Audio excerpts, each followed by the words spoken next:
All of us want to be in relationships. Not that we want, but we have to be relating with people and relating properly with people. It is not always easy to know how to relate properly with people. So sometimes we run away from relationships, or we do them completely wrong and we label people as bad.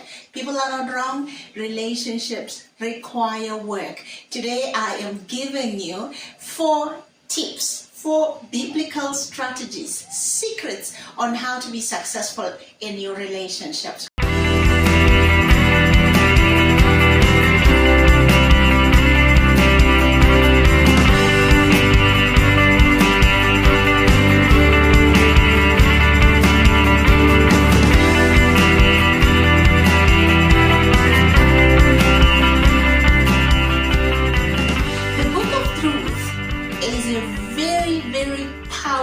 Book as far as teaching us how to relate properly with people, especially if you have been in a church setup where you've been told to stay put, that your Boaz will come to you. Many people, many single ladies are at churches and they are single and feeling very, very despondent because many married people are telling them, oh wait, your Boaz will find you, your Boaz will come to you. And so they are sitting, waiting, looking around. Where is Boaz? Boaz is not coming to you. I want you to know this.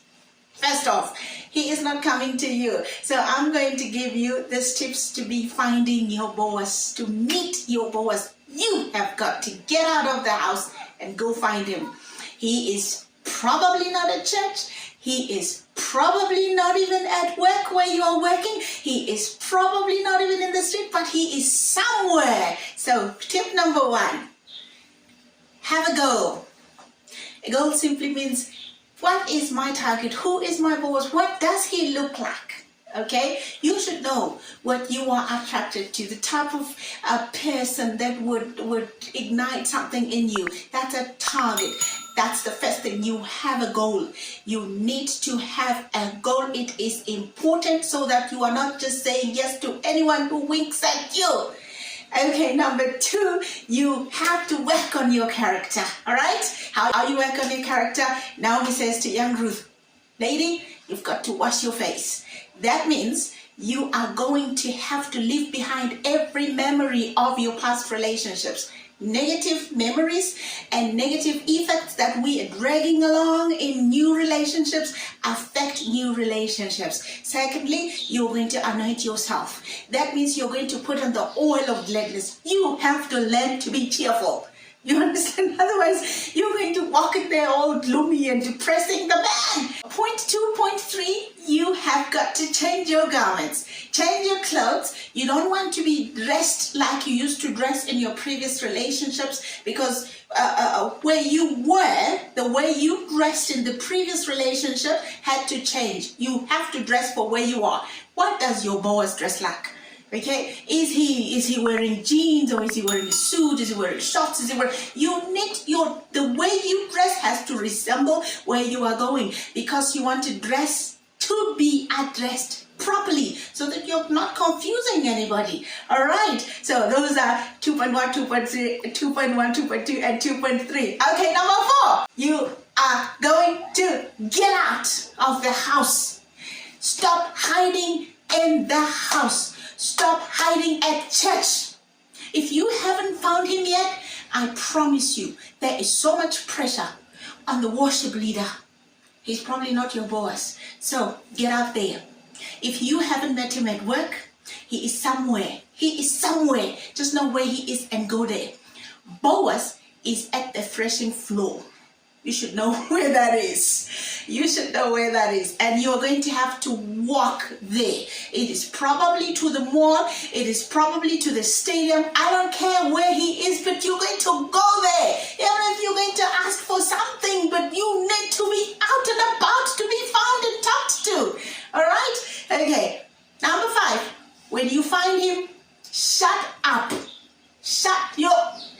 Hush it. And wait for him to wake up.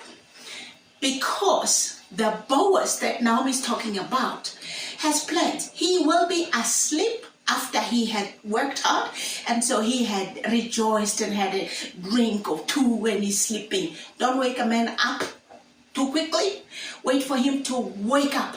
I promise you, you do not want a half-dazed zombie-like man who is half asleep, who is not able to make decisions, who is bowing down to your every need, who does everything that you want him to do. You want a man who is able to make decisions, a man who is able to speak, a man who knows where he is going. So you sit still and shut your mouth and wait for him to speak. Lastly, when he wakes up, and trust me, he will wake up. However long he takes, he will wake up. You don't want to wake up a man too quickly who is not ready. When he wakes up, he's going to ask you, tell me about yourself, tell me who you are. He's going to want to know who you are. The first thing you want to tell a man is who you are, not what you do. Okay, I am Nthabiseng. So when I say who I am, immediately everything about me shines out. And the next thing that I tell him is what my role is. Okay, that's what Ruth says. I am Ruth, your maidservant. That means I know who I am and I don't confuse my role to who I am. The problem is if you come into a relationship with somebody and you are not sure of who you are, they are likely to wrongly identify you and call you something that you are not. You understand? And it is wrong, it is painful to be in a relationship with someone who believes you are something and you are not. Another thing is, if you are not sure of the difference between who you are and your role, is when you stop doing, when what you are doing stops, you no longer do it, you might think you have lost your identity. Don't confuse the two. Be clear that I am this and this is what I do, so that when I no longer do this, I still know who I am. All right? Okay, those are my points for today. Let's run through them again. Get your goal very, very clear. It is who you want for yourself and not for anybody else. Number 2, work on your character. Okay? Forget the past and put on some cheerfulness on you and change your clothes. Dress up for where you are going, not where you've been.